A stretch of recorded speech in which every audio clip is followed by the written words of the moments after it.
નમસ્તે, તમારા બધાનું સ્વાગત છે મારા કિચનમાં।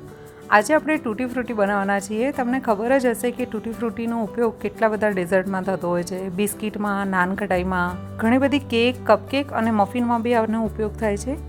આજે આપણે તૂટી ફ્રૂટી તરબૂચના બચેલા જે છોતરા હોય છે એ વેસ્ટેજમાંથી બનાવીશું। ચલો તો બહુ જ સરળ રીતે આ તૂટી ફ્રૂટી બનાવવાનું શરૂ કરીએ। 2 થી 2.5 કિલો જેટલું તરબૂચ હતું એના છોતરા લીધા છે। હવે આને ઉપર અને નીચેની બાજુથી બરાબર રીતે છાલ કાઢી દઈશું। છાલ એકદમ સારી રીતે કાઢી દીધા પછી હવે એકદમ પતલી પતલી સ્લાઇસ કરીને આના એકદમ નાના નાના પીસ કરી લઈશું। જેટલા તમે આના પીસ નાના નાના કર્યા હશે ને એટલી જ તૂટી ફ્રૂટી સરસ બનશે અને એકદમ મીઠી બનશે।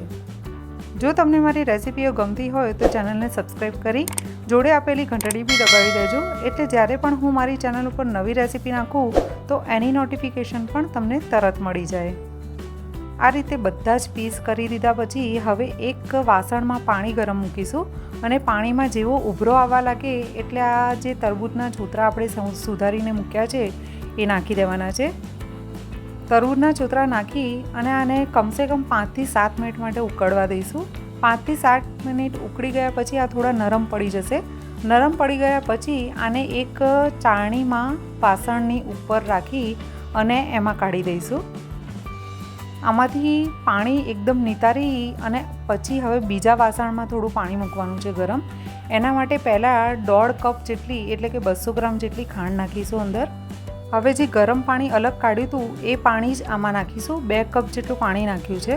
હવે ખાંડ ઓગળી જાય ત્યાં સુધી આને ગરમ કરવાનું છે।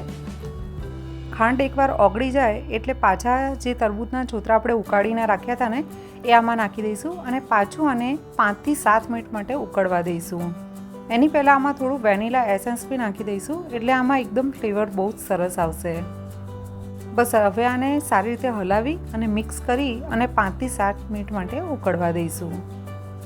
7 મિનિટ પછી તમે ચેક કરશો તો આ એકદમ નરમ પડી ગયા હશે અને આમાં જે ખાંડની ચાસણી છે એ પણ ઊંડે સુધી ઉતરી ગઈ હશે।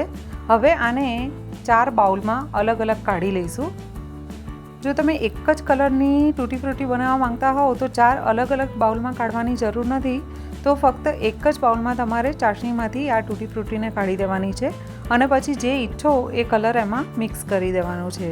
હું આજે 4 અલગ અલગ કલરની બનાવી રહી છું એટલે 4 બાઉલમાં અલગ અલગ આ તૂટી ફ્રૂટી કાઢી રહી છું। 4 બાઉલમાં પીળો, લાલ, લીલો અને કેસરી એવી રીતે અલગ અલગ કલર નાખી મિક્સ કરી દઈશું અને 2 થી 3 કલાક માટે આ રીતે જ રહેવા દઈશું। 2 થી 3 કલાક થઈ જાય અને બરાબર કલર અને ચાસણી એમાં ઉતરી જાય એના પછી આને ગળણીમાં કાઢી દઈશું।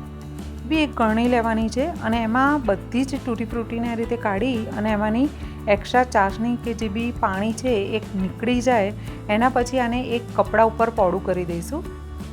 આવી રીતે કોઈ પણ એક ટ્રેમાં કપડું પોળું કરવાનું છે, પતલું કપડું લેવાનું છે અને એની ઉપર આ રીતે બધી જ તૂટી ફ્રૂટીને સારી રીતે પાથરી દઈશું। એક જ જગ્યાએ ઢગલો નથી કરવાનો, આને થોડી હાથથી પોળી કરી દઈશું। તૂટી ફ્રૂટી સુકાઈ ગયા પછી તમે આને મિક્સ કરી શકો છો, જો ભીનામાં મિક્સ કરશો તો કલર મિક્સ થઈ જશે। હવે આને તડકામાં 6 થી 7 કલાક માટે અને પંખા નીચે 12 થી 13 કલાક માટે સુકાવા દેવાની છે। જો એક વખત તૂટી ફ્રૂટી સુકાઈ જાય ને પછી હવે તમે આને કોઈ પણ ઉપયોગમાં લઈ શકો છો, કોઈ પણ ડિઝર્ટમાં તમે આને નાખીને વાપરી શકો છો। ખૂબ જ સરળ અને સસ્તી રીત છે ને તૂટી ફ્રૂટી બનાવવાની। આ તૂટી ફ્રૂટી જો તમે ઘરે બનાવો તો તમને કોઈ પણ સવાલ હોય તમે મને કમેન્ટ બોક્સમાં પૂછી શકો છો। જો રેસિપી ગમી હોય તો એને લાઈક કરીને શેર જરૂર કરજો અને ચેનલને હજી સબસ્ક્રાઈબ ન કરી હોય તો સબસ્ક્રાઈબ કરી લેજો।